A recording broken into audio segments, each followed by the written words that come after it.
के नाम पत्र 22 मई 1929। एच पी मोदी ने स्वाड़िया, लालजी नारायणजी और अनेक पूंजीपतियों से संबंध रखने वाले उदारवादी वकील एम आर जयकर ने बंबई से एक मराठी अखबार निकालने के लिए धन देने पर भी गंभीर विचार किया था, ताकि पूंजी और श्रम के बीच आपसी समझबूझ का बेहतर वातावरण उत्पन्न किया जा सके। लालजी नारायणजी का जयकर के नाम पत्र 18 अक्टूबर 1929, जयकर पेपर्स। यही बात बंबई के गवर्नर के दिमाग में 6 महीने पूर्व आ चुकी थी। सद्भाव रखने वाले पूंजीपतियों को एक अच्छा भारतीय डेली मिरर निकालने के लिए प्रोत्साहित कीजिए। साइक्स का इरविन के नाम पत्र 22 मई 1929, साइक्स कलेक्शन। बिड़ला ने एक अन्य उपाय अपनाया जो अधिक राष्ट्रवादी और निस्संदेह अधिक सूक्ष्म और दूरदर्शितापूर्ण था। अगस्त 1928 में बिड़ला के चैम्बर ऑफ कॉमर्स ने कलकत्ता मारवाड़ी एसोसिएशन, जो स्पष्टतः कपड़े के थानों एवं धागों के व्यापार में अत्यधिक रुचि रखती थी, के इस प्रस्ताव की अवहेलना की कि लंकाशायर से आयात में आई गिरावट को रोकने के लिए कुछ किया जाना चाहिए, क्योंकि इससे मारवाड़ी व्यापारी समुदाय के उस हिस्से पर प्रतिकूल प्रभाव पड़ रहा था जो शुद्धता यूरोपियों का विक्रय अभिकर्ता था। पूंजीपतियों की अलग से एक पार्टी बनाने के टाटा के विचार के विपरीत बिड़ला 1929 में मालवीय, जिनका 1926 के चुनाव में बिड़ला ने समर्थन किया था, और मोतीलाल के बीच मध्यस्थता करके स्वराजियों के हाथ मजबूत करने का प्रयास कर रहे थे। बिड़ला और ठाकुरदास दोनों ने ही टाटा के प्रस्ताव का कड़ा विरोध किया। मेरे मन में जरा भी संदेह नहीं है कि शुद्धतः पूंजीपतियों की संस्था द्वारा कम्युनिज्म का सामना प्रभावपूर्ण ढंग से नहीं किया जा सकता। हम पूंजीपति केवल इतना कर सकते हैं कि उन लोगों के साथ सहयोग करें जो संवैधानिक तरीकों से इस सरकार के स्थान पर राष्ट्रीय सरकार बनाना चाहते हैं। ठाकुरदास के नाम बिड़ला का पत्र 30 जुलाई 1929। फिर भी पूंजीपतियों के आपसी मतभेदों को बढ़ा चढ़ाकर अथवा अति सरल करके नहीं देखना चाहिए। मई 1929 में बिड़ला से निजी तौर पर बातचीत करने के बाद बेंथल ने आशा प्रकट की कि बाजार में उनकी बिड़ला की साख बन जाने के बाद में वे कम आक्रामक रवैया अपनाएंगे। प्रविष्टि। टाटा का प्रस्ताव अस्वीकार करते हुए एन मजुमदार के नाम ठाकुरदास द्वारा लिखे गए पत्र 7 जून 1929 को ध्यान से पढ़े तो महत्वपूर्ण जानकारी प्राप्त होती है। ठाकुरदास ने यूरोपियों को यह स्पष्ट बताए बिना कि हम भारतीय पहले हैं और व्यापारी एवं उद्योगपति बाद में, उनके साथ मैत्री करने के स्थान पर राष्ट्रवादियों से संपर्क बनाए रखने की आवश्यकता पर बल दिया था। किंतु अगले ही वाक्य में कहा गया है, मुझे पूरा विश्वास है कि कुछ समय पश्चात और आज की अपेक्षा अधिक निश्चित आधारों पर हम उम्मीद कर सकते हैं कि भविष्य। बेंथल की डायरी 15 मई 1929 की 301। हाथ मिलाना बेहतर होगा। डोमिनियन स्टेटस से पूर्ण स्वराज्य की ओर। 1928 से 29 के वर्षों में गांधी जी पूरे समय एक और अखिल भारतीय जनसंघर्ष के बढ़ते हुए दबाव पर रोक का कार्य करते रहे। स्पष्टतः इस बार यह संघर्ष पूर्ण स्वाधीनता के लिए होने वाला था। उनकी अनुपस्थिति में मद्रास अधिवेशन 1927 में जवाहरलाल ने स्वाधीनता का जो आकस्मिक प्रस्ताव प्रस्तुत किया था, उसका गांधी जी ने कड़ा विरोध किया। वे अगले वर्ष कलकत्ता अधिवेशन में समझौते का एक सूत्र स्वीकार करवाने में सफल रहे, जिसमें नेहरू रिपोर्ट के डोमिनियन स्टेटस के लक्ष्य को इस शर्त पर स्वीकार किया गया था कि ब्रिटिश सरकार 1929 के अंत तक यह दर्जा प्रदान कर दे, अन्यथा कांग्रेस सविनय अवज्ञा आंदोलन करने एवं पूर्ण स्वराज्य की मांग करने के लिए स्वतंत्र होगी। बोस ने पूर्ण स्वाधीनता के लक्ष्य की तत्काल पुनरोक्ति का संशोधन प्रस्तुत किया। जवाहरलाल नेहरू, तमिलनाडु के सत्यमूर्ति, बंगाल के अनेक प्रतिनिधियों एवं बंबई के कम्युनिस्टों निम्बकर और जोगलेकर ने इसका समर्थन किया, किंतु यह संशोधन 973 के मुकाबले 1350 मतों से पराजित हो गया। 1929 के दौरान गांधीजी ने कांग्रेस की गतिविधियों को रचनात्मक ग्रामीण कार्य, शराबबंदी और ब्रिटिश वस्तुओं के बहिष्कार के साथ ही बारदोली के तरीके से विशिष्ट शिकायतों को दूर करवाने के प्रयत्नों तक ही सीमित रखने का प्रयास किया था। उन्होंने विदेशी कपड़ों की सार्वजनिक होलियां जलाने का आयोजन किया, जिसके लिए उन्हें कलकत्ता में गिरफ्तार किया गया और उन पर सांकेतिक जुर्माना किया गया, और खादी के लिए चंदा जमा करते हुए देश का दौरा किया, किंतु किसी कठोर संघर्ष के लिए पड़ने वाले दबाव को वे लगातार अस्वीकार करते रहे। 1928 से 29 के दौरान गांधीजी का संयम दर्शाने का समय बुर्जुआ वर्ग की झिझक और दुविधा का समय भी था, किंतु गांधीजी के संयम का मूल कारण शायद यह था कि इस अवधि में जो क्षेत्र और सामाजिक समूह बंगाल, पंजाब और बंबई के नगरीय शिक्षित युवक एवं कलकत्ता के कामगार सर्वाधिक प्रमुख रहे थे। उन पर गांधीजी का प्रभाव और नियंत्रण अत्यंत कम था। जुलाई 1929 में उन्होंने स्पष्ट घोषणा की, जो लोग मेरी शर्तों पर सविनय अवज्ञा आंदोलन में कूदना चाहते हैं, उनका नेतृत्व करना मैं भलीभांति जानता हूँ। मुझे दूर तक ऐसे संकेत नहीं दिखाई देते। उनकी उचित झिझक का एक अन्य कारण कांग्रेस संगठन की स्थिति थी। मई 1929 में कांग्रेस की सदस्यता 56,000 ही रह गई थी। जवाहरलाल द्वारा आरंभ किए गए जोशीले अभियान के फलस्वरूप 6 महीने बाद यह संख्या बढ़कर 5 लाख हो तो गई, किंतु अधिकांश प्रांतों ने सदस्यों के लिए निर्धारित कोटों और धनराशियों के बारे में अपनी जिम्मेदारियों को पूरा नहीं किया था। विभाजक और विद्रोही शक्तियों 302 पर अपना प्रभुत्व स्थापित करने में गांधीजी की कुशलता का उदाहरण उसी महीने देखने को मिला, जब अधिकांश प्रांतीय कांग्रेस कमेटियों के विरोध और स्वयं जवाहरलाल की पर्याप्त अनिच्छा के बावजूद उन्होंने जवाहरलाल को ही आगामी कांग्रेस अधिवेशन का सभापति बनाए जाने पर बल दिया। 10 प्रांतीय कमेटियां गांधीजी को, 5 वल्लभभाई को और केवल 3 जवाहरलाल को सभापति बनाए जाने के पक्ष में थी। गांधीजी का कहना था कि निस्संदेह जवाहरलाल अतिवादी हैं और वे अपने आसपास से कहीं आगे की बात सोचते हैं, किंतु उनमें इतनी विनम्रता और व्यावहारिकता है कि वे अपनी गति को विघटन की सीमा तक नहीं बढ़ाएंगे। भाव तभी प्रचंड शक्ति बनती है जब वह कैद हो जाए। इसी प्रकार देश के युवकों को भी स्वेच्छा से अपनी अक्षय शक्ति को कैद हो जाने देना होगा, ताकि उसे नियंत्रित करके बाकायदा नपीतुली एवं आवश्यक मात्रा में छोड़ा जा सके। यंग इंडिया, सितंबर 1929। 1 ने जवाहरलाल का चुनाव स्वयं इस बात का संकेत था कि स्थिति टकराव की ओर अग्रसर थी, विशेष रूप से तब जबकि कलकत्ता अधिवेशन की 1 वर्ष की समय सीमा समाप्त होने वाली थी। 31 अक्टूबर 1929 के इरविन प्रस्ताव ने थोड़े समय के लिए कठिनाई उत्पन्न कर दी। इस प्रस्ताव में वायसरॉय ने घोषणा की थी कि डोमिनियन स्टेटस तो भारत की संवैधानिक प्रगति का स्वाभाविक मुद्दा है, और वादा किया कि साइमन रिपोर्ट के प्रकाशित हो जाने पर एक गोलमेज सम्मेलन बुलाया जाएगा। निजी तौर पर वायसरॉय साइमन आयोग के प्रबल विरोध को देखते हुए दिसंबर 1928 से ही ऐसी चाल चले जाने की मांग कर रहा था। नई लेबर सरकार जून 1929 उसके प्रस्ताव का समर्थन किया, किंतु अधिकांश टोरियों और लिबरलों को यह बात कतई पसंद नहीं आई, जैसा कि उन्होंने प्रस्ताव के बाद हाउस ऑफ कॉमन्स में हुई बहस में स्पष्ट किया। इस बहस से समस्त योजना की विश्वसनीयता ही कम हो गई। 2 नवंबर को गांधीजी, मोतीलाल और मालवीय ने लिबरलों के साथ इस प्रस्ताव को स्वीकार कर लिया, किंतु 4 शर्तों के साथ। गोलमेज सम्मेलन में डोमिनियन स्टेटस के ब्यौरों पर बहस हो, न कि मूल सिद्धांतों पर जिन्हें ब्रिटिश सरकार तुरंत स्वीकार कर लेती। कॉन्फ्रेंस में कांग्रेस के प्रतिनिधि बहुसंख्य हों और एक आम माफी तथा सामान्यतः मेलमिलाप की नीति घोषित की जाए। बोस ने इस दिल्ली समझौते पर हस्ताक्षर करने से इनकार कर दिया। जवाहरलाल ने हस्ताक्षर तो कर दिए, किंतु शीघ्र ही उन्हें संशय होने लगा और वे त्यागपत्र देने की इच्छा प्रकट करने लगे। जो भी हो, 23 दिसंबर को गांधी इरविन भेंट में संधिवार्ता टूट गई, क्योंकि वायसरॉय ने कांग्रेस की शर्तें मानने से साफ इनकार कर दिया था। कांग्रेस के लाहौर अधिवेशन दिसंबर 1929 में जवाहरलाल ने अपना 303 पहला प्रेरक अध्यक्षीय भाषण दिया। उन्होंने बड़ी दिलेरी से स्वतंत्रता आंदोलन के एक नए अंतर्राष्ट्रीय एवं सामाजिक रूप से जुझारू परिप्रेक्ष्य की रूपरेखा प्रस्तुत की। यह परिप्रेक्ष्य अब तक केवल थोड़े से वामपंथी समूहों तक सीमित था। मैं स्पष्ट रूप से स्वीकार करता हूं कि मैं एक समाजवादी और गणतंत्रवादी हूं, और राजाओं, नरेशों में या उस व्यवस्था में मेरी कोई आस्था नहीं है जो आधुनिक औद्योगिक सम्राट उत्पन्न करती है।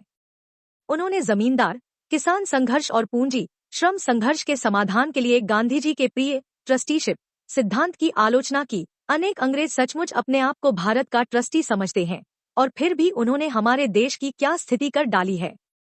फिर भी कार्यवाही के विवरण से ज्ञात होता है कि अधिवेशन पर गांधीजी की ही पकड़ बनी हुई थी। बोस का यह वैकल्पिक प्रस्ताव कि करों की अदायगी तुरंत रोक दी जाए, जहां और जब भी संभव हो आम हड़तालें की जाएं और समांतर सरकार बनाई जाए, अस्वीकृत हो गया। गांधीजी ने एक ऐसा प्रस्ताव रखने पर जोर दिया जिसमें इरविन की ट्रेन पर बम फेंके जाने की घटना की निंदा की गई थी, जिसे 794 के मुकाबले 942 के मामूली बहुमत से ही पारित किया जा सका, और उन्होंने मुख्य प्रस्ताव को इस तर्क द्वारा स्वीकार करवा लिया कि प्रतिनिधि या तो प्रस्ताव को उसकी समग्रता में स्वीकार करे या अस्वीकार इस प्रस्ताव में इरविन का मैत्रीपूर्ण उल्लेख सम्मिलित था और इरविन की पेशकश पर कांग्रेस वर्किंग कमेटी के आरंभिक दृष्टिकोण को उचित ठहराया गया था और भविष्य में बातचीत की संभावना न रहने देने को अस्वीकार किया गया था। सबसे बढ़कर यह कि यद्यपि बोस और जवाहरलाल दोनों ने ही ऐसे सविनय अवज्ञा आंदोलन की कल्पना की थी जिसकी चरम परिणति आम हड़तालों में होती, मगर तय यह हुआ कि आगे उठाए जाने वाले कदमों के कार्यक्रम की योजना अखिल भारतीय कांग्रेस कमेटी बनाएगी। इसका अर्थ यह था कि यह कार्यक्रम गांधीजी ही बनाएंगे। इन सब सीमाओं के होते हुए भी यह मानना पड़ेगा कि संसार के सबसे बड़े उपनिवेश में साम्राज्यवाद विरोधी आंदोलन अब गुणात्मक रूप से एक नए चरण में प्रवेश कर रहा था। आखिरकार नए वर्ष की पूर्व वेला में कांग्रेस ने पूर्ण स्वराज्य का नारा अपना ही लिया और न केवल वंदे मातरम बल्कि इंकलाब जिंदाबाद के नारों के बीच राष्ट्रीय तिरंगा लहराया गया। जे 1930 से 31 सविनय अवज्ञा आंदोलन। नमक सत्याग्रह की ओर। लाहौर कांग्रेस के बाद 2 महीने तक चुप्पी छाई रही। सरकार और देश दोनों ही इस बात की प्रतीक्षा कर रहे थे कि पूर्ण स्वराज्य के अहिंसक संघर्ष के लिए गांधीजी क्या तरीके निश्चित करते हैं। 26 जनवरी को सारे देश में 304 असंख्य सभाओं में स्वाधीनता की शपथ ली गई। भारत को राजनीतिक, आर्थिक और सांस्कृतिक एवं आध्यात्मिक रूप से नष्ट करने के लिए अंग्रेजों की भर्त्सना की गई और कहा गया कि ऐसे शासन को और अधिक सहते जाना ईश्वर और मानव के प्रति अपराध है। सविनय अवज्ञा, जिसमें करों की न अदायगी भी शामिल थी, का आह्वान किया गया। कांग्रेसी विधायकों से कहा गया कि वे 6 जनवरी को त्यागपत्र दे दें। इस निर्देश का सामान्य रूप से पालन हुआ, किंतु पूर्णतः नहीं। अवज्ञा करने वालों में एन सी केलकर, सत्यमूर्ति और अंसारी जैसे कांग्रेस के मुसलमान नेता थे। नेहरू रिपोर्ट संबंधी वार्ता के भंग हो जाने के बाद से अंसारी बिना किसी सांप्रदायिक समझौते के राष्ट्रीय आंदोलन का दूसरा दौर आरंभ करने के पक्ष में नहीं थे। बाकी यह कि फरवरी 1930 में बंबई एवं नागपुर में आधारित और कम्युनिस्ट नेतृत्व के अंतर्गत की गई जी.आई.पी. रेलवे की सशक्त हड़ताल को असफल हो जाने दिया गया। 31 जनवरी को गांधीजी ने इरविन को जो 11 सूत्री चेतावनी दी, वह पूर्ण स्वराज्य के प्रस्ताव से कोसों दूर थी, क्योंकि उसमें राजनीतिक संरचना को बदलने की, यहाँ तक कि डोमिनियन स्टेटस तक की मांग नहीं की गई थी। नमक को आंदोलन का मुख्य मुद्दा बनाया जाना भी पहले थोड़ा विचित्र लगा था। बाद में नेहरू ने लिखा कि किस प्रकार पहले फैल इस प्रस्ताव से वे भौचक्के रह गए थे। एन ऑटोबायोग्राफी, पृष्ठ 210। 20 फरवरी 1930 को इरविन ने बड़े आत्मविश्वास के साथ भारत सचिव वेजवुड बेन को लिखा था, फिलहाल तो नमक सत्याग्रह की भावी योजना ने मेरी रातों की नींद नहीं उड़ाई है। आगे के घटनाक्रम ने संचयवादियों को गलत और गांधीजी को आंशिक ही सही साबित किया। 11 सूत्री मांगपत्र एक प्रकार से पीछे हटना था, किंतु इसने राष्ट्रीय मांगों को मूर्त रूप दिया और उन्हें विशिष्ट शिकायतों से जोड़ा। इरविन को लिखे गए पत्र में आम रुचि के मुद्दों, सेना के व्यय एवं सिविल सेवा के वेतनों में 50% की कटौती, पूर्ण शराबबंदी, राजनीतिक बंदियों की रिहाई, आपराधिक गुप्तचर विभाग में सुधार और हथियार कानून में सुधार करके बंदूकों इत्यादि के लाइसेंस की स्वीकृति को जननियंत्रण के अंतर्गत लाना के साथ साथ 3 विशिष्ट बुर्जुआ मांगे भी रखी गई थी।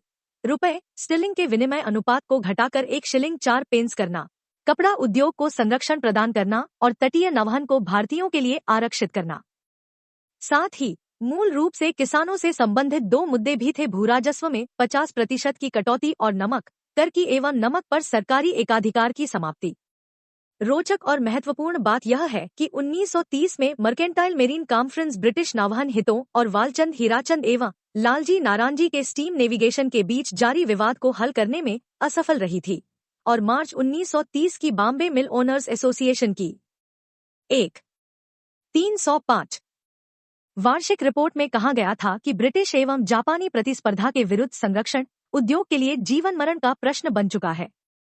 मार्च 1930 में सरकार ने ब्रिटेन से आयात होने वाले थानों पर लगने वाले आयात शुल्क को 15% और गैर ब्रिटिश आयात पर 20% तक बढ़ाकर बंबई के बड़े कपड़ा उद्योगपतियों को अलग कर देने का प्रयास किया। इसमें उसे कुछ सफलता भी मिली, किंतु बंबई से बाहर के अधिकांश व्यापारियों ने इस स्पष्ट साम्राज्यिक वरीयता के प्रति आक्रोश प्रकट किया। धारा सभा में इस बिल के विरोध में होने वाले बहिर्गमन में बिरला भी यह कहते हुए सम्मिलित हो गए कि बंबई तो हिम्मत ही खो बैठी है और उन्होंने मिल मालिकों को चेतावनी दी कि यदि साम्राज्यिक वरीयता के द्वारा जापान को प्रतिस्पर्धा से निकाला गया है तो भविष्य में किसी संरक्षण की अपेक्षा करना पत्थर की दीवार से सिर टकराना होगा। G D Birla, the path of prosperity, पृष्ठ 193। 14 फरवरी 1930 को फिक्की के वार्षिक अधिवेशन में 1 शिलिंग 6 पेंस के विनिमय अनुपात के विरोध में ठाकुरदास का प्रस्ताव सर्वसम्मति से पारित हुआ। उसी अधिवेशन में सभापति की हैसियत से घनश्यामदास बिड़ला ने भारतीय अर्थव्यवस्था पर ब्रिटिश पूंजी की दमघुंटू जकड़ की कड़ी आलोचना की और सरकार की वित्तीय नीतियों की भी यह कहकर आलोचना की कि ये भेदभावमूलक संरक्षण कम और भेदभावमूलक स्वतंत्र व्यापार अधिक है। 5 मार्च को बिड़ला के निकट सहयोगी डी पी खेतान ने Calcutta Indian chamber of commerce की विशेष बैठक में घोषणा की, आखिरकार यह कठोर तथ्य हमारी समझ में आने लगा है कि जब तक भारत स्वायत्त शासन प्राप्त नहीं कर लेता उसकी आर्थिक स्थिति में सुधार नहीं हो सकता। जहां तक किसानों के मुद्दे का सवाल है, स्पष्ट था कि गांधी जी एक जमींदार विरोधी लगान नादायगी आंदोलन के बारे में जवाहरलाल के उस उग्र सुझाव का अनुमोदन करने के पक्ष में न थे जिसे उन्होंने 5 फरवरी को रायबरेली की एक किसान रैली में व्यक्त किया था। जवाहरलाल का कथन था कि मेरे विचार में जमींदार समुदाय एकदम बेकार है। 26 फरवरी को संयुक्त प्रांत कांग्रेस कमेटी की बैठक में जवाहरलाल ने एक प्रस्ताव रखा था जिसमें जमीन में बिचौलियों की समाप्ति का आह्वान किया गया था, मगर इस प्रस्ताव को भी जल्द ही भुला दिया गया। फिर भी जनवरी और फरवरी 1930 में गांधी जी ने जो भाषण दिए या लेख लिखे उनमें किसानों के कष्टों पर बार बार जोर दिया गया था और नमक के मुद्दे ने स्वराज्य के आदर्श को ग्रामीण निर्धनजन की एक ठोस और व्यापक शिकायत से देखते देखते जोड़ दिया। यह एक ऐसा मुद्दा था जिसके लगान की नादायगी के नारे की तरह सामाजिक रूप से विभाजनकारी निहितार्थ भी न थे। इसने किसानों को इसका अवसर दिया कि वे अपनी सहायता स्वयं करते हुए कुछ अतिरिक्त आय कर सके, जो होती तो मामूली मगर मनोवैज्ञानिक दृष्टि से महत्वपूर्ण 306 होती। साथ ही खादी की तरह इस मुद्दे ने भी उनके नगरीय समर्थकों को इसका मौका दिया कि वे प्रतीक रूप में जनता के व्यापक कष्टों से स्वयं को एकाकार कर सकें। फरवरी 1931 में इरविन ने गांधी जी के सामने स्वीकार किया था कि आपने तो नमक के मुद्दे को लेकर एक अच्छी रणनीति तैयार की है। गुजरात के अंदरूनी हिस्सों से होते हुए साबरमती से समुद्र तक गांधी जी के दांडी मार्च 12 मार्च से 6 अप्रैल को देश भर में और विदेशों में भी बेहद शोहरत मिली। इसमें आश्रम के 71 सदस्य भी शामिल थे जो भारत के सभी भागों से आए थे। गांधी जी ने 11 मार्च को घोषणा की कि जब वे दांडी में नमक कानून तोड़े तो उसके बाद बड़े पैमाने पर नमक का गैरकानूनी निर्माण और नीलामी आरंभ कर दिए जाएं। इसमें विदेशी कपड़े और शराब का बहिष्कार भी सम्मिलित किया जा सकता था। इसमें भाग लेने की भी सबको छूट थी, किंतु अहिंसा और सत्य की शपथ लेने के बाद और गिरफ्तार हो जाने पर स्थानीय नेताओं की बात माननी आवश्यक थी। आरंभ से ही नीचे के दबावों की उपस्थिति को अनुभव किया जा सकता था, क्योंकि अपनी यात्रा के दौरान गांधी जी जिस राह से गुजरे वहां के ग्राम अधिकारी अपने पदों से त्यागपत्र देने लगे। 19 मार्च को खेड़ा जिले के बरसाड़ तालुके में स्थित रास के पाटीदारों ने मांग की कि उन्हें तुरंत ही मालगुजारी की नादायगी का आंदोलन आरंभ करने की आज्ञा दी जाए। इस प्रार्थना को गांधी जी ने पर्याप्त अनिच्छा से ही स्वीकार किया। मई के मध्य में गांधी जी की गिरफ्तारी के बाद वर्किंग कमेटी ने रैयतवारी व्यवस्था वाले प्रांतों में मालगुजारी की नादायगी, जमींदारी वाले क्षेत्रों में चौकीदारी कर की नादायगी, अर्थपूर्ण यह है कि लगान की नादायगी नहीं, और मध्य प्रांत में वन विभाग के कानूनों का उल्लंघन करने की आज्ञा दे दी। चटगांव, पेशावर, शोलापुर। अप्रैल के अंत तक ब्रिटिश सरकार की प्रतिक्रिया पर्याप्त सामान्य रही। यद्यपि 6 मार्च को पटेल और 14 अप्रैल को जवाहरलाल गिरफ्तार हो चुके थे और कराची, कलकत्ता एवं मद्रास में पुलिस और भीड़ के बीच हिंसक झड़पें हो चुकी थी। लेकिन चटगांव, पेशावर और शोलापुर में होने वाली 3 घटनाओं ने स्थिति में नाटकीय परिवर्तन ला दिया। ये 3 बड़े उपद्रव किसी भी तरह गांधीवादी सविनय अवज्ञा की श्रेणी में नहीं आते थे। 18 अप्रैल को सूर्य सेन के नेतृत्व में चटगांव के क्रांतिकारियों ने आतंकवाद के इतिहास का सबसे भव्य विप्लव किया। उन्होंने स्थानीय शस्त्रागार पर अधिकार करके इंडियन रिपब्लिकन आर्मी के नाम पर स्वाधीनता की घोषणा कर दी और 22 अप्रैल को जलालाबाद की पहाड़ी पर एक शौर्यपूर्ण लड़ाई लड़ी जिसमें 12 क्रांतिकारी मारे गए। यद्यपि इस कार्रवाई का गांधी जी के तरीकों से दूर का भी नाता 307 नहीं था, फिर भी शस्त्रागार पर अधिकार करते समय क्रांतिकारियों का नारा था, गांधी जी का राज आ गया है। चटगांव की घटना तो मानो बंगाल में आतंकवाद की तेज लहर का श्रीगणेश थी, जहां केवल 1930 में 56 घटनाएं दर्ज की गई, जबकि 1919 से 29 के पूरे दशक में केवल 47 वारदातें ही दर्ज हुई थी। इनमें 8 दिसंबर को कलकत्ता में राइटर्स बिल्डिंग में स्थित सरकारी मुख्यालय पर बोला जाने वाला शानदार धावा भी शामिल था। पंजाब में हिंसप्रस भी अत्यंत सक्रिय हो उठा था। वहां से 1930 में 26 वारदातें दर्ज की गई। अंग्रेजों की दृष्टि से और भी अधिक घबराहट की बात थी पेशावर में जन आंदोलन। पेशावर पश्चिमोत्तर सीमा प्रांत की राजधानी था, जो सदा से एक नाजुक सीमा क्षेत्र रहा था। पेशावर के निकट उस्मानजाई के समृद्ध ग्राम प्रधान के बेटे अब्दुल गफ्फार खान ने अपने पठान बंधुओं के बीच 1912 से ही शिक्षा एवं सामाजिक सुधार संबंधी कार्य आरंभ कर दिया था। उन्होंने क्रमशः देवबंद के मुस्लिम राष्ट्रवादी समूह, खिलाफत आंदोलन और अमीर अमानुल्लाह से प्रेरणा ग्रहण की। अमानुल्लाह एक अफगान बादशाह थे, जिनका तख्ता उनकी प्रगतिशील और सोवियत समर्थक नीतियों के कारण 1928 में पलट दिया गया था।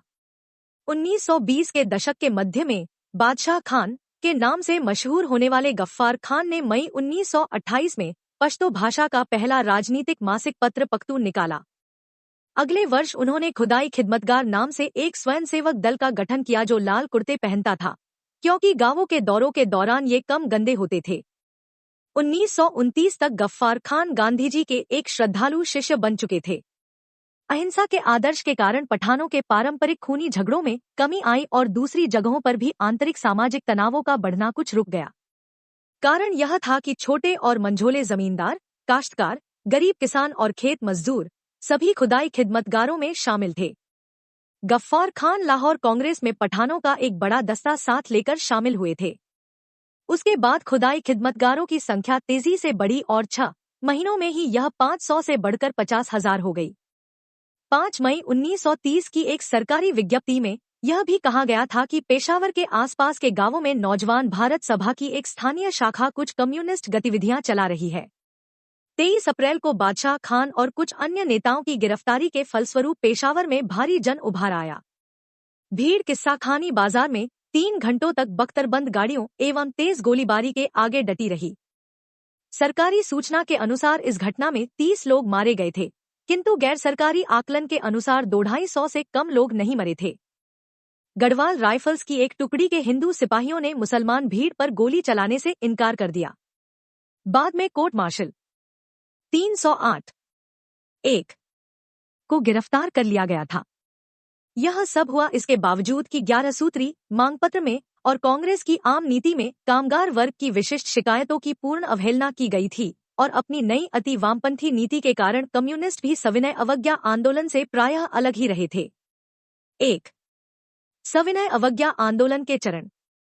चौरी चौरा के बाद जो कुछ हुआ था उसके बिल्कुल विपरीत चटगांव, पेशावर और शौलापुर में होने वाली हिंसक घटनाओं के बावजूद गांधीजी ने आंदोलन वापस लेने की बात नहीं की। वस्तुतः 27 फरवरी 1930 को यंग इंडिया के एक लेख में उन्होंने आश्वासन दिया कि अब वे रास्ता जान गए हैं, जो बारदोली की भांति पीछे हटने का रास्ता नहीं, बल्कि अहिंसक मुख्य धारा को लेकर आगे बढ़ते जाने का रास्ता था। भले ही छिटपुट हिंसक घटनाएं होती रहीं, उन्हें व्यावहारिक रूप से कमोबेश अपरिहार्य स्वीकार कर लिया गया था। इस बार जो सविनय अवज्ञा आंदोलन आरंभ हुआ है उसे रोका नहीं जा सकता और रोका नहीं जाना चाहिए।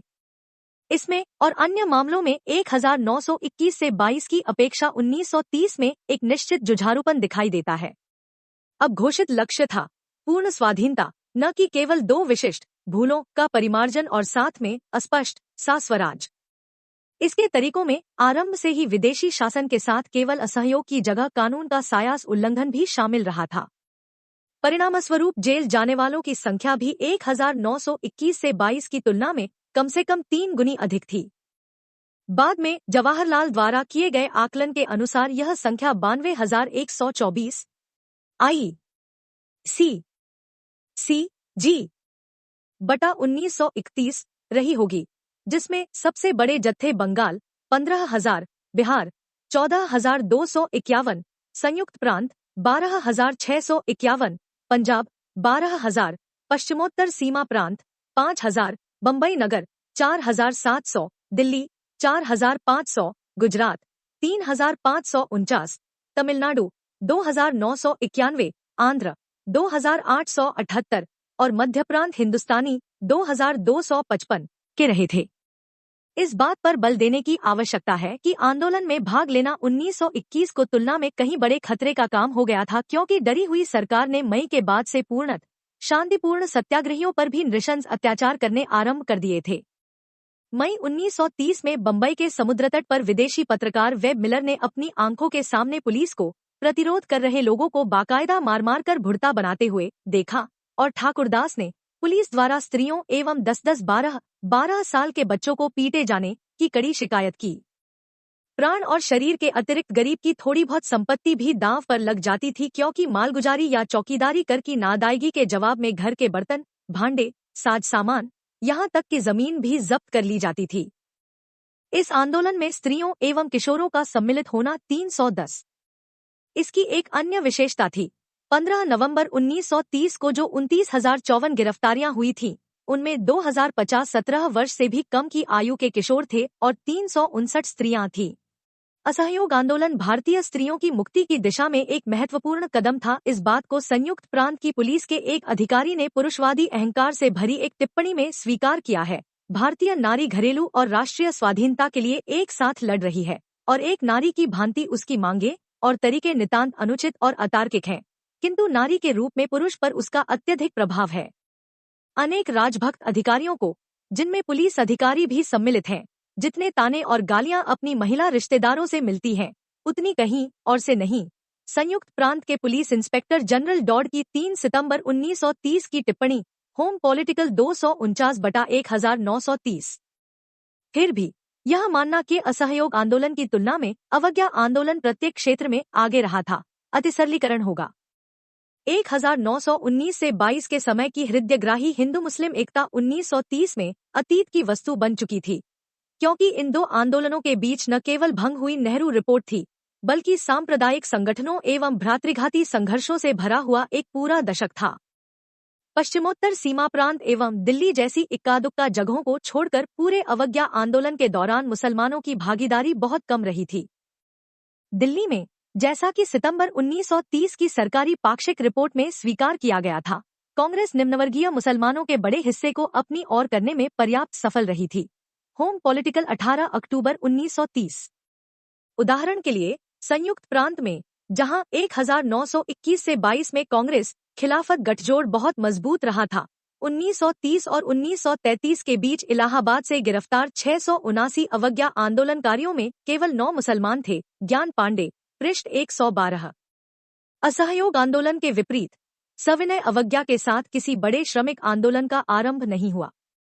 जून 1930 की एक अन्यथा घबराहटपूर्ण सरकारी रिपोर्ट में कहा गया था, बंबई शहर की स्थिति के संबंध में सर्वाधिक संतोष का विषय यह है कि अब तक मिलों के कामगार अप्रभावित हैं, कार्यकर्ता पिछले वर्ष की हड़ताल के परिणाम भूले नहीं हैं।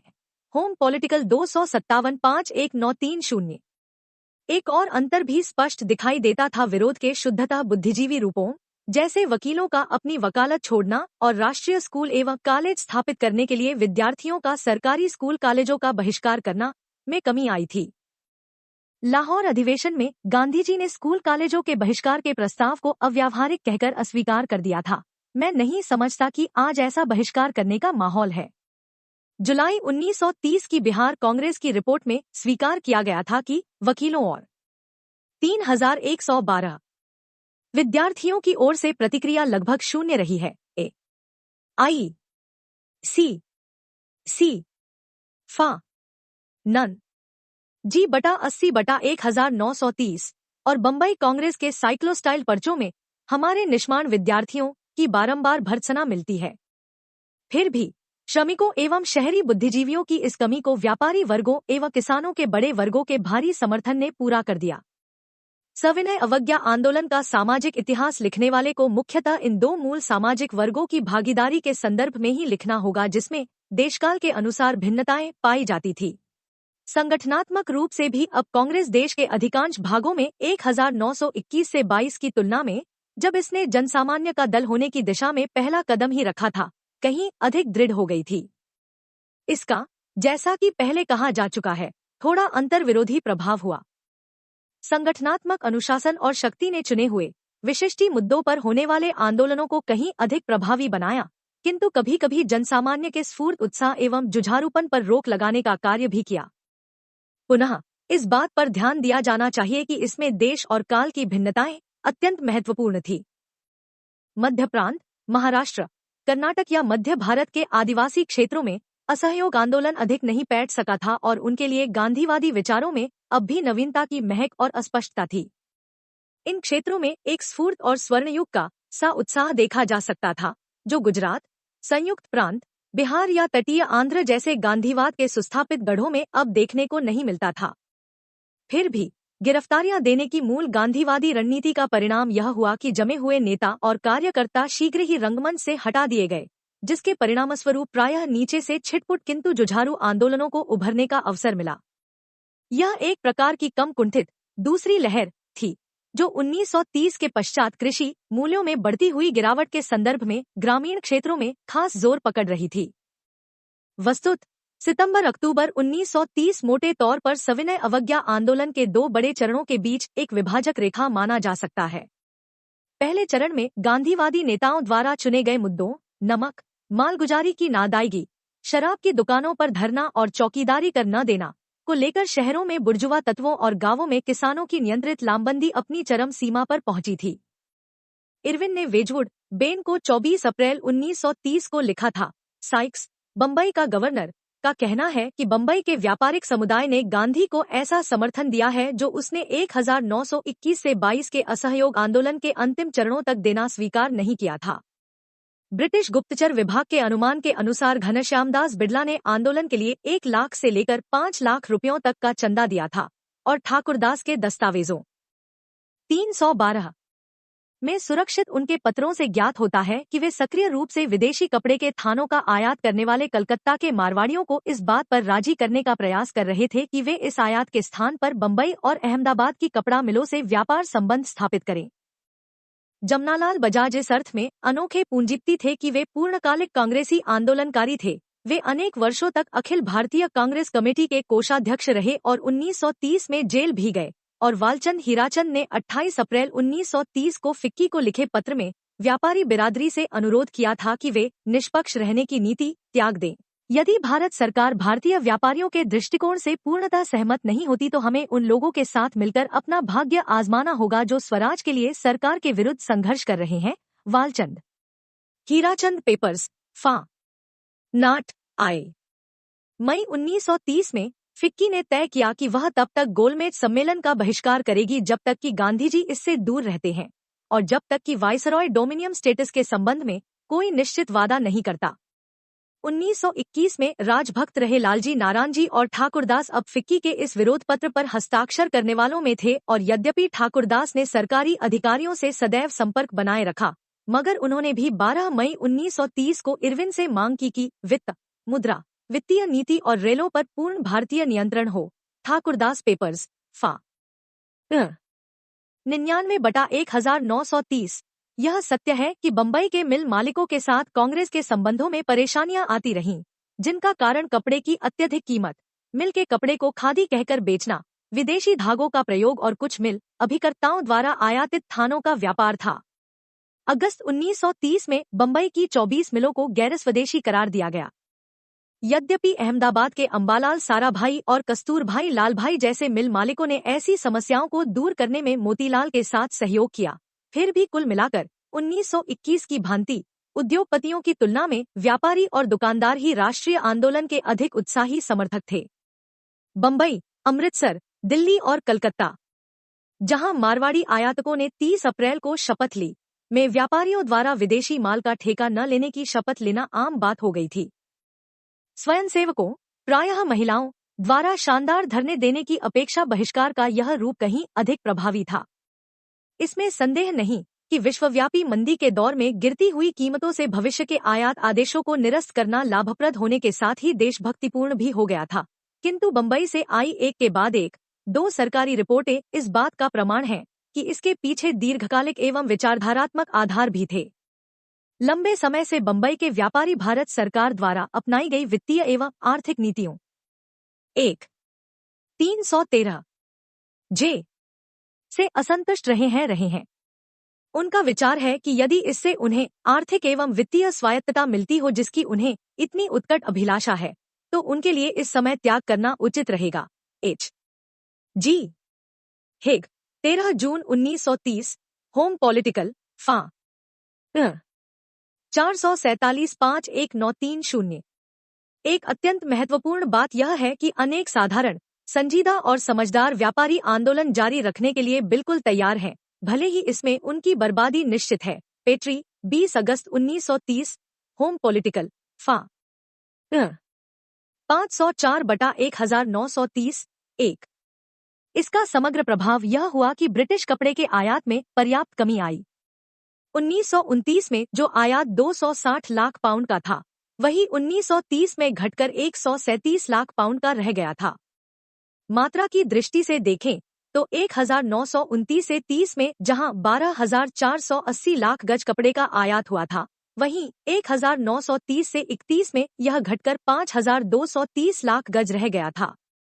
यह सत्य है कि मंदी के कारण विश्व के पैमाने पर ही व्यापार में कमी आ रही थी, किंतु मार्च 1931 में बॉम्बे मिल ओनर्स एसोसिएशन में मोदी का अध्यक्षीय भाषण भी पर्याप्त अर्थपूर्ण था। इसमें संदेह नहीं कि संकट की घड़ी में स्वदेशी आंदोलन ने भारतीय उद्योग की सहायता की और अब भविष्य को आशापूर्ण माना जा सकता है। ब्रिटेन से होने वाले अन्य आयातों पर भी प्रभाव पड़ा और मई से लेकर अगस्त 1930 तक ब्रिटिश ट्रेड कमिश्नर के कार्यालय में इंपीरियल टोबैको, डनलप और अन्य श्वेत फर्मों की घबराहटपूर्ण रिपोर्टों और शिकायतों की बाढ़ सी आई रही। स्वाभाविक था कि ग्रामीण क्षेत्रों में गांधीवादी सविनय अवज्ञा के आरंभिक आधिकारिक रूप के प्रस्थान बिंदु और मजबूत आधार वे स्थान थे जहां स्थानीय आश्रमों के माध्यम से पहले कुछ गांधीवादी कार्य हो चुका था। इनमें प्रमुख थे गुजरात में बारदोली और बंगाल में बांकुड़ा और आरामबाग और बिहार के भागलपुर जिले में बहपुर। नमक का मुद्दा आरंभिक उत्प्रेरक रहा, किंतु बरसात का मौसम आरंभ हो जाने पर नमक का अवैध निर्माण कठिन हो गया। वैसे भी नमक आंदोलन केवल बंबई प्रेसिडेंसी के तटीय क्षेत्रों, उड़ीसा के बालासोर या बंगाल के मिदनापुर जैसे क्षेत्रों में ही चलाया जा सकता था। शराब की दुकानों पर और एक्साइज लाइसेंस की नीलामी के समय धरना देना गांवों और छोटे कस्बों दोनों ही में आंदोलन का महत्वपूर्ण रूप हो गया। साथ ही अनेक स्थानों पर, उदाहरण के लिए बिहार के उत्तरी एवं मध्य जिलों और मिदनापुर में, किसानों ने शारीरिक उत्पीड़न एवं संपत्ति की जब्ती के बावजूद चौकीदारी कर देने से दृढ़तापूर्वक इनकार कर दिया। ग्राम अधिकारियों ने बड़े पैमाने पर अपने पदों से त्यागपत्र देकर ग्रामीण प्रशासन को ठप कर देने का प्रयास किया। 21 जून तक खेड़ा जिले के 655 मुखियों में 224 इस्तीफा दे चुके थे। खेड़ा के आनंद, बरसाड और नाडियाड तालुके और सूरत का बारदोली तालुका मालगुजारी की नादायगी 314 के आंदोलन के अत्यंत सफल केंद्र बन गए और हिजरत आंदोलन, जो अक्टूबर में अपने शिखर पर था और जिसमें 15,000 किसान शामिल थे, के अंतर्गत पाटीदारों ने पड़ोसी बड़ौदा राज्य में शरण ली। गांधी-इरविन समझौते पर हस्ताक्षर होने तक बारदोली में राजस्व के 3,97,000 में से केवल 20,000 रू ही वसूल हो पाए थे। मध्य प्रांत, महाराष्ट्र और कर्नाटक में कांग्रेसी नेताओं ने बड़े नियंत्रित ढंग से वन कानूनों को लेकर किसानों और आदिवासियों की शिकायतों के विस्फोटक संभावना से भरे मुद्दे का उपयोग करने का प्रयास किया। वन सत्याग्रहियों को प्रशिक्षण देने के लिए शिविर स्थापित किए गए, जैसे कि अहमदनगर जिले के संगमनेर में सावधानीपूर्वक सत्याग्रह केंद्रों का चुनाव किया गया। जुलाई और सितंबर के बीच बरार में ऐसे केंद्र खोले गए और प्रयास किया गया कि आंदोलन वन विभाग की नीलामियों के बहिष्कार, चराई और लकड़ी संबंधी नियमों के शांतिपूर्ण सामूहिक उल्लंघन और वनों से अवैध रूप से प्राप्त उपज की सार्वजनिक बिक्री तक सीमित रहे। कर्नाटक सत्याग्रह मंडल ने काटे जाने वाले पेड़ों की किस्में भी निर्धारित करने का प्रयास किया। सविनय अवज्ञा आंदोलन के पहले चरण की शक्ति जुलाई से अगस्त 1930 में सप्रू एवं जयकर के मध्यस्थता प्रयासों से यरवदा जेल में हुई असफल बातचीत के दौरान राष्ट्रीय नेताओं द्वारा अपनाए गए दोटूक दृष्टिकोण से स्पष्ट है। सप्रू के माध्यम से नेहरू को भेजी गई आरंभिक टिप्पणी 23 जुलाई में गांधीजी थोड़ा डामाडोल रहे थे। इसमें उन्होंने अस्थायी रक्षक उपायों पर बातचीत की संभावना को स्वीकार किया था, किंतु साथ ही उन्होंने यह भी स्पष्ट कर दिया था कि जवाहरलाल का निर्णय ही अंतिम होगा। किसी भी कड़े रुख को अपनाए जाने की स्थिति में मैं लाहौर प्रस्ताव का शब्दशः अनुमोदन करने में भी पीछे नहीं रहूंगा। 15 अगस्त को यरवदा जेल से भेजे गए पत्र में गांधीजी ने और नेहरू पिता पुत्रों ने स्पष्ट रूप से अलगाव के अधिकार की और प्रतिरक्षा तथा वित्त पर पूर्ण नियंत्रण वाली एक संपूर्ण राष्ट्रीय सरकार की मांग की जिसमें ब्रिटिश वित्तीय दावों का निपटारा करने के लिए एक स्वतंत्र न्यायाधिकरण भी हो। आश्चर्य नहीं कि इस बिंदु पर आकर बातचीत टूट गई। आंदोलन की शक्ति इससे भी प्रकट है कि सितंबर 1930 में धारा सभा के चुनावों का काफी हद तक सफल बहिष्कार हुआ। बंबई के शहरी हिंदू चुनाव क्षेत्रों में केवल 8% मतदान हुआ और अखिल भारतीय भागीदारी का औसत 1926 के 48.07% से घटकर 26.1% ही रह गया। केवल 6 महीने बाद फरवरी-मार्च 1930 में दिल्ली में इरविन से बातचीत करते समय गांधीजी ने इससे एकदम भिन्न और कहीं अधिक नरम रुख अपना लिया। इसका कारण बहुत सीमा तक यह हो सकता है कि आंदोलन ही अब अपनी दिशा बदल रहा था। 315 सितंबर 1930 के बाद की सरकारी रिपोर्टों में बारंबार इस बात पर बल दिया गया है कि शहरी व्यापारियों के उत्साह और समर्थन में कमी आती जा रही थी। बनारस में व्यापारी विदेशी कपड़े पर लगाई गई कांग्रेसियों की सील को तोड़ रहे थे। फाजिल्का में अमृतसर के व्यापारी गुप्त रूप से विदेशी कपड़ा बेच रहे थे और बंबई में भी व्यापारी जिनके पास पिछले वर्ष के माल का पर्याप्त भंडार जमा था, कांग्रेस के आदेश के विरुद्ध विद्रोह के लक्षण प्रकट करने लगे थे। होम पॉलिटिकल 18 अक्टूबर 1930। अगर व्यापारियों की ही नियत में फर्क आने लगा था तो उद्योगपतियों में तो पहले भी आंदोलन के प्रति उत्साह नहीं था, क्योंकि स्वदेशी से होने वाले लाभ, जैसा कि मोदी ने मार्च 1931 में कहा, बार बार की उन हड़तालों से निरर्थक हो जाते थे जो व्यापार और उद्योग को अस्तव्यस्त कर देती थी और पर्याप्त अनिश्चितता की स्थिति उत्पन्न कर देती थी। यद्यपि बिड़ला ने 6 सितंबर को ठाकुरदास को लिखे पत्र में गांधीजी के यर्वदा वाले निर्णय का समर्थन किया था, लेकिन कुछ दिन पश्चात ही लाला श्रीराम ने फिक्की से अनुरोध किया कि गोलमेज सम्मेलन का बहिष्कार करने के मई में लिए गए निर्णय पर वह पुनर्विचार करे और ठाकुरदास ने लालजी नारायण के माध्यम से मोतीलाल को आगाह किया कि व्यापारी समुदाय की सहनशक्ति सीमा पार करने वाली है। ठाकुरदास पेपर्स, फा 104/1930। इसी बात को ठाकुरदास ने अधिक स्पष्ट रूप से एक पत्र में कहा जो उन्होंने बिड़ला के निकट सहयोगी देवी प्रसाद खेतान को 8 अक्टूबर को लिखा था। इस यात्रा से मैं इस निष्कर्ष पर पहुंचा हूं कि दिल्ली, अमृतसर और कानपुर इत्यादि में कपड़े के थानों के आयातकर्ता और व्यापारी धरने और इससे होने वाले नुकसान से तंग आ चुके हैं। बंबई के अतिरिक्त शेष सारा भारत भली प्रकार नियंत्रण में है और शीघ्र ही समर्पण कर देगा। मुझे भय है कि कांग्रेस को धक्का लगेगा और इसके साथ सारे देश को भारी नुकसान उठाना पड़ेगा। वही फा 99/1930। समझौते की मांग कर रहे व्यापारिक समूहों की ओर से खतरे के संकेत और उनके प्रति राष्ट्रीय नेताओं की प्रतिक्रिया दोनों ही कदाचित ग्रामीण क्षेत्रों में होने वाली घटनाओं से भी जुड़े थे। गांवों में आंदोलन के अधिक शुद्ध गांधीवादी रूप अपेक्षाकृत समृद्ध किसानों पर आधारित थे और कुर्की की निर्मम ब्रिटिश नीति ने उनकी शक्ति को क्षीण करना आरंभ कर दिया था। साथ ही एक दूसरी लहर के भी चिन्ह दिखाई दे रहे थे जो लगान की नाअदायगी या आदिवासी विद्रोह का अनियंत्रित और खतरनाक रूप धारण कर रही थी। नवंबर 1930 में बंबई की पाक्षिक रिपोर्ट में खेड़ा के पाटीदारों की दयनीय दशा का वर्णन था जो बड़ौदा की सीमा में डेरा डाले हुए थे। उनके रुख में हेकड़ी के कोई चिन्ह नहीं है, हिंसा के तो और भी कम। वे निराश हो गए प्रतीत होते हैं। तथापि लगभग उसी के आसपास 20 अक्टूबर को चनकपुर, नासिक जिला के कोली आदिवासी यह सुनकर कि ब्रिटिश 316 राज की जगह गांधी राज आ गया है, भालों, तलवारों एवं अन्य हथियारों से लैस होकर कांग्रेसी नारे लगाने लगे। उन्होंने तितर-बितर होने से इनकार कर दिया और पुलिस की गोलियों के जवाब में पत्थर फेंकने लगे।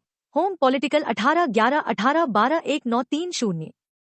पश्चिमी घाट के कोलियों और मध्य प्रांत के गोंडों के बीच वन सत्याग्रह गांधीवादी सीमाएं कभी का पार कर गया था। वे बारंबार पुलिस चौकियों पर आक्रमण करते और बड़े स्तर पर पेड़ों की कटाई करने लगे थे। अन्य स्थानों पर भी छिटपुट घटनाओं में देश भर के किसान अपने नेताओं की गिरफ्तारी और अपनी संपत्ति की जब्ती का विरोध कर रहे थे। वे शंख बजाकर पड़ोसी गांववासियों को जमा करते और पुलिस दलों को घेरकर उन पर आक्रमण करते।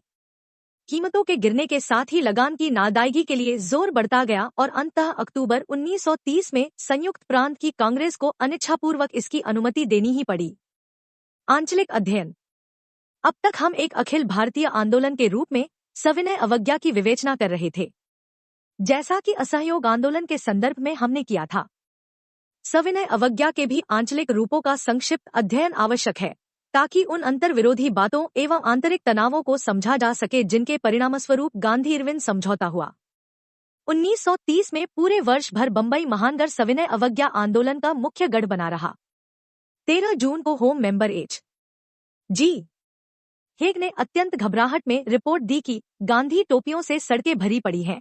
वर्दीधारी स्वयंसेवक धरने के लिए पुलिस जैसी नियमितता एवं अनुशासन से तैनात रहते हैं और भारी जुलूस, जिनमें से 23 मई वाला कम से कम एक जुलूस 28 भारतीय व्यापारिक संगठनों द्वारा आयोजित था, यातायात पुलिस के आम प्रकारों की अवहेलना कर रहे हैं।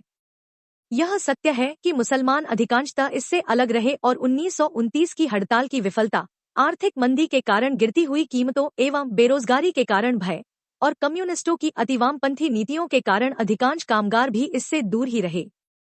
किंतु बंबई के गवर्नर ने स्वीकार किया कि बंबई शहर के आंदोलन से यह मानकर नहीं निपटा जा सकता कि हम एक सीमित राजनीतिक गुट से निपट रहे हैं, क्योंकि सविनय अवज्ञा आंदोलन को बंबई की जनसंख्या के बहुत बड़े गुजराती भाग का लगभग पूरा समर्थन प्राप्त था, जिनमें से अधिकांश या तो व्यापारी थे या बाबू इरविन को साइक्स के पत्र 5 और 20 जून इरविन पेपर्स। बंबई शहर में पारंपरिक गांधीवादी नेतृत्व के प्रतिनिधि थे जमनालाल बजाज और पटेल के शिष्य S.K. पाटिल, किंतु कांग्रेसी युवकों में एक जुझारू 317 दृष्टिकोण भी विकसित हो रहा था, जिसके अगुआ के F. नरीमन और यूसुफ मेहर अली थे, जो कुछ ही वर्षों बाद प्रमुख समाजवादी नेता बने। 1930 के अंतिम चतुर्थांश तक कांग्रेसी स्वयंसेवक मिलों और गोदी के मजदूरों का समर्थन जुटाने के गंभीर प्रयास कर रहे थे। उनके बीच बंबई सत्याग्रह कमेटी के साइक्लोस्टाइल पर्चे बांटे जा रहे थे, जिनमें ठाकुरदास जैसे व्यापारी नेता पर कड़ा प्रहार होता था। गांधीवाद नियंत्रित जनांदोलन की भूमि सदा की भांति गुजरात ही रहा, या कहना चाहिए कि खेड़ा के आनंद, बरसाड़ और नाडियाड तालुके, भड़ौच में, जंबूसर और सूरत में बारदोली रहे। 1930 से 31 के दौरान इन सब स्थानों पर राजनीतिक कारणों से राजस्व की वसूली पर्याप्त बाकी रही। फिर भी 1931 के आरंभ में बड़े पैमाने पर जमीन की जब्ती के चलते खेड़ा के पाटीदार अहिंसा से हिंसा की ओर जाने की स्थिति में थे। कभी कभी ढोल बजाकर पड़ोसी गांवों से सहायता मंगाकर किसान अपने नेताओं की गिरफ्तारी रोक भी देते थे, जैसा कि 30 अगस्त को खेड़ा के ओड में हुआ था। और कम से कम एक घटना ऐसी हुई थी जिसमें एक ग्राम अधिकारी के त्यागपत्र न देने पर निम्न जाति के धरालों ने उसकी हत्या कर डाली थी। Home political 14-20-1930। 16 अप्रैल को नमक सत्याग्रहियों के मुकदमे को लेकर कराची में पुलिस और जनता के बीच होने वाली आरंभिक झड़पों और स्वामी गोविंदानंद जैसे एक आध जुझारू नेताओं की उपस्थिति के बावजूद सविनय अवज्ञा आंदोलन सिंध में कमजोर रहा, क्योंकि वहां की मुस्लिम आबादी, जो गांवों में लगभग 90% थी, इससे अलग ही रही। अगस्त 1930 में सुक्कुर में सांप्रदायिक दंगा भी हुआ। सविनय अवज्ञा के असहयोग आंदोलन जैसा न होने का महाराष्ट्र में उल्टा प्रभाव हुआ, क्योंकि आखिरकार यहां कांग्रेस को अपने चित्पावन ब्राह्मणों की संस्था होने की प्रसिद्धि से छुटकारा मिल गया था। समाजवादी झुकाव वाले N.V. गाडगिल के नेतृत्व में कांग्रेसियों की एक नई पीढ़ी 1929 में मंदिर प्रवेश आंदोलन का समर्थन करके पूना के केशवराव जेढ़े जैसे जुझारू सत्यशोधक समाजियों से कुछ मैत्रीपूर्ण संबंध बनाने में सफल रही। और यह सब तब हुआ जबकि केलकर और मुंजे जैसे पुराने तिलकवादी राष्ट्रीय मुख्य धारा से कटकर हिंदू महासभा के नेता बनने की दिशा में अग्रसर थे। फिर भी कांग्रेस अछूत महारों के उभरते हुए राजनीतिक आंदोलन को अपने पक्ष में लाने में असफल रही। महारों के नेता भीमराव अंबेडकर 1930 के गोलमेज सम्मेलन में सम्मिलित हुए और वहां उन्होंने अलग निर्वाचक मंडल बनाए जाने की मांग प्रस्तुत की। एक ऐसा ही ढर्रा मध्य प्रांत में भी देखा जा सकता था, जहां के गवर्नर ने 23 जुलाई को रिपोर्ट दी कि असहयोग आंदोलन बंबई के बरार और मराठा देश में प्रवेश कर रहा है। इसके प्रति जनता का रवैया अर्ध धार्मिक है और 318 पर्याप्त सीमा तक व्यक्तिगत क्षति की चिंता नहीं की जाती। Sikes papers. महाराष्ट्र, मध्य प्रांत और साथ ही कर्नाटक, एक अन्य प्रांत जो असहयोग आंदोलन से लगभग अछूता रहा था, में वन सत्याग्रह तेजी से सविनय अवज्ञा का सबसे विस्तृत और संघर्षशील रूप बन गए थे। अखिल भारतीय कांग्रेस कमेटी की फाइलों के अनुसार अनेक स्थानों पर वन विभाग के कानूनों का शांतिपूर्ण किंतु सचमुच भारी उल्लंघन हुआ। अहमदनगर के संगमनेर में 1 लाख ग्रामीणों ने कानून तोड़ा। 22 जुलाई, नासिक के बेलगाम में 70,000 ग्रामीणों ने कानून तोड़ा। 5 अगस्त और 28 अगस्त को सतारा जिले में 32 स्थानों पर वन कानून तोड़े गए। G/148 1930। मध्य प्रांत में अनेक क्षेत्र, जिनमें चांदा, अमरावती, बैतूल, रायपुर, भंडारा और सिवनी जिले सम्मिलित थे और उत्तरी कनारा के सिरसी और सिद्धपुर तालुके प्रचंड गतिविधियों के केंद्र रहे। प्रत्येक स्थान पर वन आंदोलन के नियंत्रण से बाहर जाने की प्रवृत्ति दिखाई देती थी, क्योंकि आदिवासियों के बीच से ही नेता निकल आते थे, जैसे कि बैतूल में गोंडों के बीच गंजन कोरकू निकल आया था। इन सभी क्षेत्रों में वनरक्षकों एवं पुलिस दलों पर हिंसक आक्रमण अत्यंत आम बात हो गए थे। बाद में कांग्रेस हिंसा की एक सरकारी सूची में जुलाई और अक्टूबर के बीच मध्य प्रांत में ऐसी 10 और मई अक्टूबर 1930 के बीच बंबई प्रेसिडेंसी में ऐसी 20 घटनाएं दर्ज हैं। होम पॉलिटिकल 14/14 और 14/19/1931। 1931 के आरंभ तक कर्नाटक के कुछ जिलों में मालगुजारी की नालदायगी का आंदोलन आरंभ हो चुका था और दिसंबर 1930 की पाक्षिक रिपोर्ट में उल्लेख है कि महाराष्ट्र के कुछ भागों में खोटों के काश्तकारों को लगान न देने के लिए राजी करके खोटों को मालगुजारी की नालदायगी के लिए बाध्य किया जा रहा है। जन आंदोलन के पड़ोसी रियासतों में प्रविष्ट हो जाने के लक्षण भी दिखाई देते थे। कनारा आंदोलन में मैसूर के स्वयंसेवकों ने भी भाग लिया था और अक्टूबर-दिसंबर में मध्य भारत के बुंदेलखंड की रियासत छतरपुर में करों की नालदायगी का एक सशक्त आंदोलन जोर पकड़ रहा था। मजे की बात यह थी कि इसका अगुआ एक कुख्यात डाकू मंगल सिंह था, जिसकी मांग थी कि मालगुजारी में कमी की जाए और जो स्वयं के लिए एक राज्य स्थापित करने का सपना देखता था। 30 दिसंबर को 20,000 लोगों की भीड़ ने, जिसमें लगभग 1,000 बंदूकधारी थे, छतरपुर की ओर कूच कर दिया। उसे ब्रिटिश भारत की सैन्य टुकड़ी के समय पर पहुंच जाने पर ही तितर-बितर किया जा सका, अन्यथा वे छतरपुर पर चढ़ बैठते और महाराजा को अपनी मांगे मानने के लिए बाध्य कर देते। Home political 18/11/18-13-1930।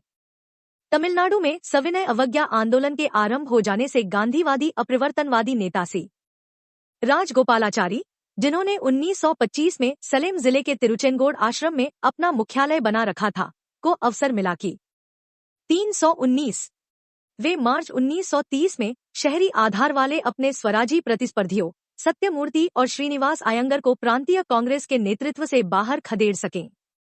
अपने गुरु का सोत्साह अनुकरण करते हुए राजाजी ने अप्रैल 1930 में नमक कानून तोड़ने के लिए तंजावुर के समुद्र तट पर त्रिचनापल्ली से लेकर वेदन्यम तक की यात्रा आयोजित की।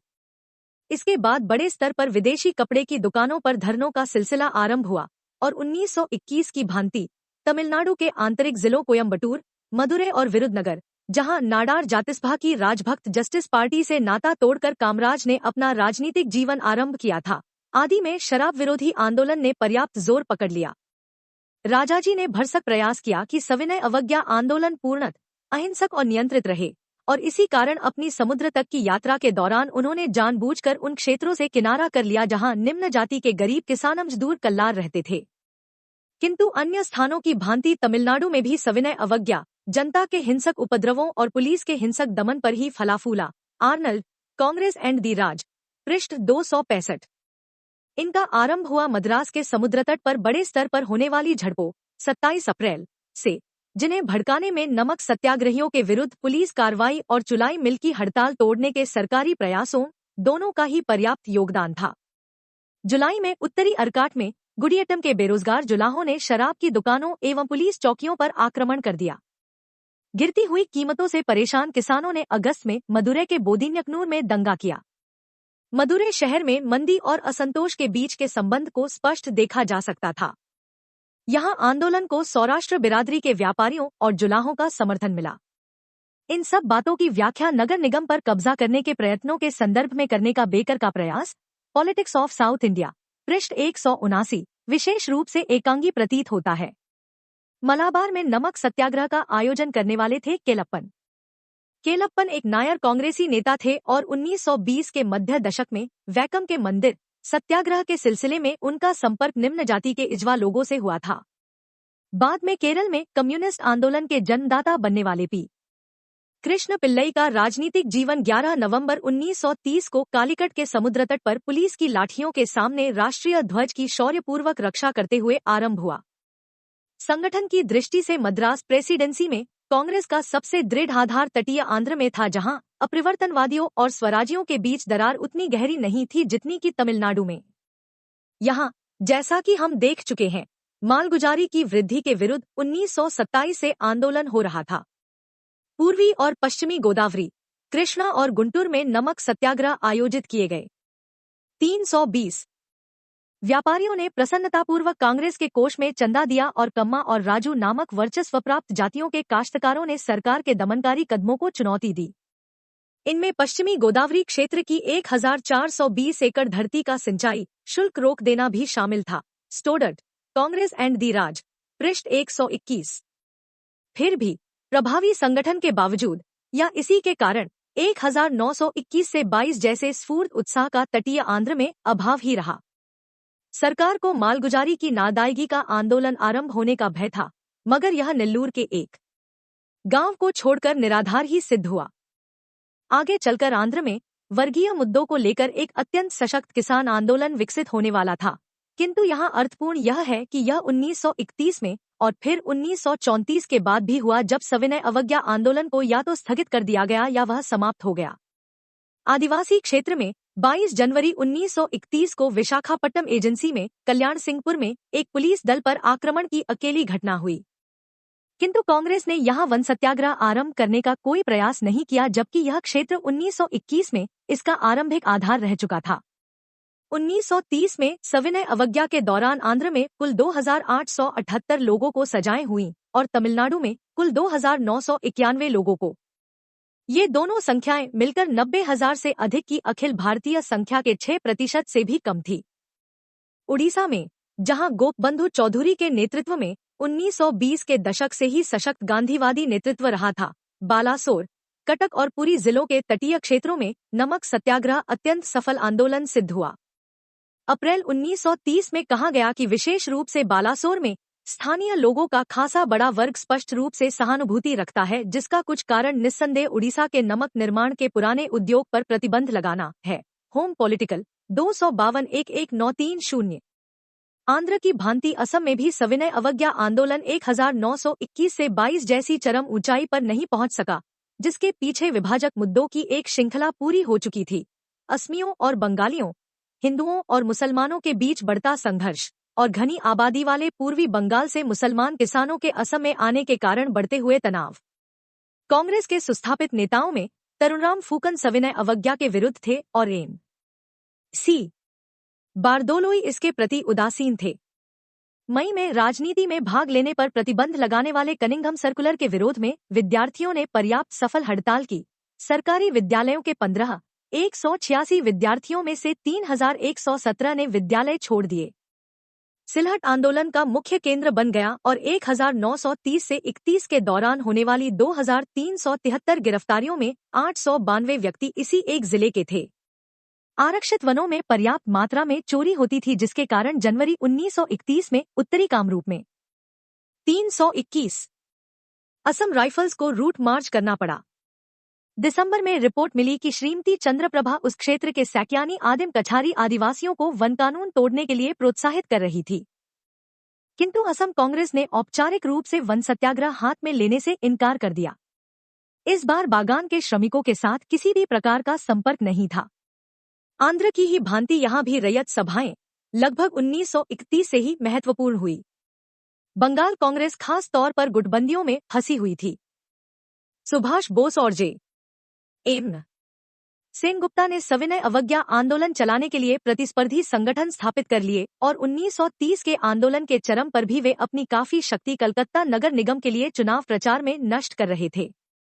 गुटों के आपसी झगड़े, कलकत्ता के अधिकांश भद्रलोक का ग्रामीण जनसामान्य से निश्चित अलगाव और 1937 के चुनावों में कांग्रेस की अपेक्षाकृत असफलता, ये सब इस बात के प्रमाण माने जाते हैं कि बंगाल में कांग्रेस पतनोन्मुख थी। गैलहर, लोकेलिटी, प्रोविंस एंड नेशन। फिर भी एक सरकारी आकलन के अनुसार 1930 से 31 के दौरान सबसे अधिक गिरफ्तारियां 15,000 बंगाल से ही हुई थी और साथ ही हिंसा की सबसे अधिक घटनाएं भी 136। इनमें आतंकवादी गतिविधियां सम्मिलित नहीं हैं। Home political 14-20-1931। गुजरात, आंध्र, संयुक्त प्रांत या बिहार की तुलना में कांग्रेस संगठन की अपेक्षाकृत कमजोरी के कारण यहां अधिक वैविध्यपूर्ण और हिंसक, यद्यपि अधिक विभाजित आंदोलन भी हुआ। मिदनापुर, आरामबाग और अन्य ग्रामीण क्षेत्रों में नमक और चौकीदारी करके मुद्दों को लेकर सशक्त आंदोलन विकसित हुए और यहां गांधीवादी रचनात्मक कार्य करने वाले वे कार्यकर्ता भी जो प्रायः आरंभिक प्रेरणा भी प्रदान करते थे। कलकत्ता के नेताओं के नगरीय भद्रलोक, प्रेम के उतने ही आलोचक थे जितना कि बाद का कोई इतिहासकार हो सकता है।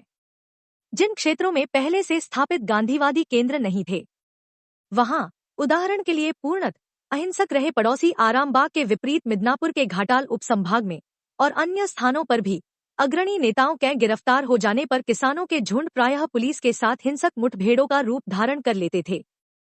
अप्रैल 1930 में चटगांव शस्त्रागार पर किए गए धावे के बाद मध्यवर्गीय आतंकवाद भी अपने सर्वाधिक सक्रिय चरण में प्रवेश कर चुका था। फिर भी 1921 के समय से इस आंदोलन की भिन्नता स्पष्ट दिखाई देती है। उस समय C.R. दास ने जो नेतृत्व प्रदान किया था उसका अब अभाव था। औद्योगिक श्रमिक अपेक्षाकृत निष्क्रिय रहे। झारग्राम, रंगपुर, चटगांव और टिपरा के बाह्य क्षेत्रों में तब दीख पड़ने वाले आदिवासियों और गरीब किसानों के स्फूर्त विद्रोह का अभाव था। और सबसे बढ़कर यह कि मुसलमान आम तौर पर उदासीन रहे।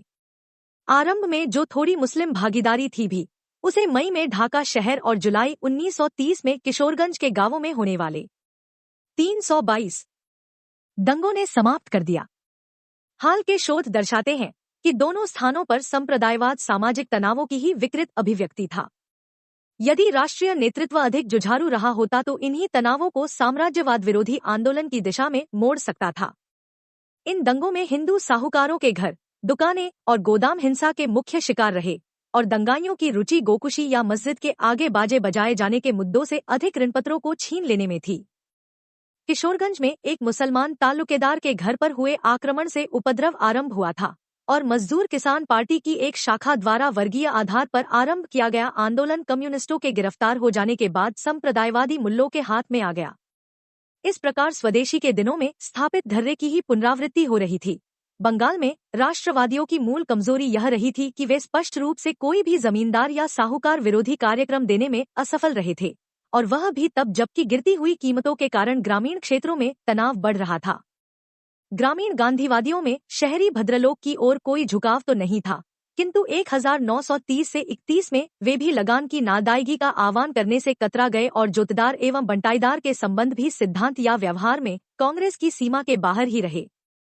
कुछ ऐसा ही ढर्रा पंजाब में भी देखने को मिलता था, जहां कांग्रेस के मुख्यतः शहरी हिंदू व्यापारियों की पार्टी होने की ख्याति ने मुसलमान और सिख किसानों को साथ लाना कठिन कर दिया, विशेष रूप से अब जबकि उन्हें खिलाफत या गुरुद्वारा प्रबंध के शुद्धिकरण जैसे एकता के सूत्र में बांधने वाले धार्मिक मुद्दे नहीं थे।